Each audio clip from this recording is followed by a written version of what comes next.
স্বর্ণকমল জুয়েলার্সের আয়োজনে সোমবার অনুষ্ঠিত হল শারদীয়া দুর্গোৎসব এবং ধনতেরাস আসরের বিজয়ীদের মধ্যে পুরস্কার বিতরণ অনুষ্ঠান।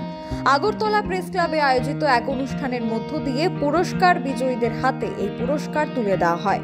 এদিন মেগা লাকি ড্র সহ প্রতিদিনের লাকি ড্র পুরস্কার বিজেতাদের পুরস্কার বিতরণ ছাড়াও অনুষ্ঠানে জুয়েলার্সের কর্ণধার গোপাল চন্দ্র নাগ বলেন, ক্রিসমাস, ইংরেজি নববর্ষ ছাড়াও ত্রিং উৎসবে রাজ্যবাসী সকলকেই অগ্রিম তিনি শুভেচ্ছা জানান। তিনি আরও জানিয়েছেন, বছরের নানা সময়ে ক্রেতাদের সুবিধার্থে বিভিন্ন ধরনের সোনা এবং হীরের গয়নার মজুরিতে ছাড়ের ব্যবস্থা রয়েছে স্বর্ণকমল জুয়েলার্সে। সোমবার আয়োজিত স্বর্ণকমল জুয়েলার্সের লাকি ড্রয়ে শারদীয় দুর্গোৎসবে ২৬ জন ডেইলি লাকি ড্র বিজেতাদের হাতে দেওয়া হয় পুরস্কার। তাছাড়াও শারদ উৎসবের ৪ জন মেগা লাকি ড্র উইনারের হাতে তুলে দেওয়া হয় গোল্ড নেকলেস।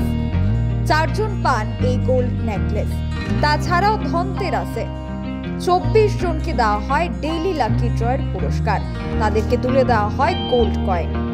ধনতেরাসে মেগা লাকি ড্রয়ে সুযোগ পান মালয়েশিয়া ট্রিপের। Bureau report.